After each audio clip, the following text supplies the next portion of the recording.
ನಮಸ್ತೆ ಟಿವಿ20 ಕನ್ನಡ ವಾಹಿನಿಗೆ ಸ್ವಾಗತ.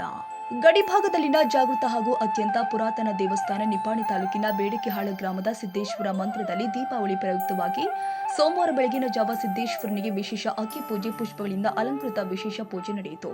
ಬೆಳಗಿನ ಜಾವ ಸಂಪೂರ್ಣ ಮಂದಿರದಲ್ಲಿ ರಂಗೋಲಿ, ಪುಷ್ಪ, ವಿದ್ಯುತ್ ದೀಪಗಳಿಂದ ಅಲಂಕರಿಸಲಾಗಿತ್ತು. ದೀಪಾವಳಿ ಹಬ್ಬದ ನಂತರ ನರಕ ಚತುರ್ದಶಿಯ ದಿನವಾದ ಸೋಮವಾರ ಬೆಳಗಿನ ಜಾವ 5 ಗಂಟೆಗೆ ಗ್ರಾಮದ ಹಾಗೂ ಸುತ್ತಲಿನ ಹಳ್ಳಿಗಳು ಆದ ಶಿಮನಿವಾಡಿ, ಭೋಜ, ಶಿರದವಾಡ, ಗಳತಗ ಗ್ರಾಮಗಳ ತೋಟಪಟ್ಟಿಯಲ್ಲಿನ ಸಾವಿರಾರು ಭಕ್ತರು ಮಂದಿರಕ್ಕೆ ಆಗಮಿಸಿ ಮಂದಿರ ಪ್ರದಕ್ಷಿಣೆ, ಕಾಯಿ ಕರ್ಪೂರ, ಪ್ರಸಾದ ಅರ್ಪಿಸಿ ಸಿದ್ದೇಶ್ವರ ದರ್ಶನ ಪಡೆದಿದ್ದಾರೆ. ತದನಂತರ ಸಿದ್ದೇಶ್ವರ ದೇವರ ಪಲ್ಲಕ್ಕಿ ಉತ್ಸವ ನಡೆಯಿತು. ಮೈಸೂರಿನ ನಂತರ ದ್ವಿತೀಯ ಸ್ಥಾನದಲ್ಲಿ ನಡೆಯುವ ದಸರಾ ಮಹೋತ್ಸವ, ದೀಪಾವಳಿ ಹಬ್ಬ ಹಾಗೂ ಹೋಳಿ ಹಬ್ಬದಲ್ಲಿ ನಡೆಯುವ ಪಲ್ಲಕ್ಕಿ ಉತ್ಸವ ಗಡಿ ಭಾಗದಲ್ಲಿ ಖ್ಯಾತಿ ಹೊಂದಿದೆ. ಸಿದ್ದೇಶ್ವರ ಪಲ್ಲಕ್ಕಿ ಉತ್ಸವ ಪ್ರಸಕ್ತ ವರ್ಷ ಬರುವ ಬುಧವಾರ ದಿನಾಂಕ 22ರಂದು 3 ಗಂಟೆಗೆ ನಡೆಯುತ್ತೆ ಎಂದು ಸಿದ್ದೇಶ್ವರ ದೇವಸ್ಥಾನ ಕಮಿಟಿ ಪ್ರಕಟ ಮಾಡಿದೆ. ಹಾಗಾದ್ರೆ ಬನ್ನಿ ಸಿದ್ದೇಶ್ವರ ದೇವರ ವಿಶೇಷ ಪೂಜೆ ಭಕ್ತರಿಂದ ದೇವರ ಸನ್ನಿಧಿಗೆ ಅರ್ಪಿಸಿದ ಭಕ್ತಿ ಕೈಗಳನ್ನ ನೋಡಿ. ಬ್ಯೂರೋ ರಿಪೋರ್ಟ್, ಮಹಾವೀರ್ ಚಿಂಚೋಣಿ, ಟಿವಿ20 ಕನ್ನಡ ನ್ಯೂಸ್, ನಿಪ್ಪಾಣಿ.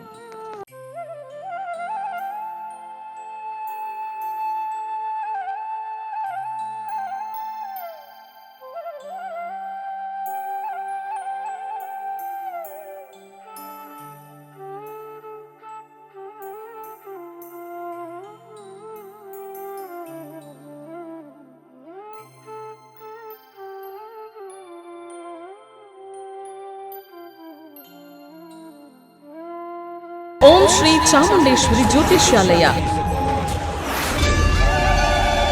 ಕೊಳ್ಳೇಗಾಲದ ಪ್ರಧಾನ ಮಾಂತ್ರಿಕರು ಪಂಡಿತ್ ನಾರಾಯಣ್ ರಾವ್, ಶ್ರೀ ರೇಣುಕಾ ಯಲ್ಲಮ್ಮ ದೇವಿಯ ಆರಾಧಕರು.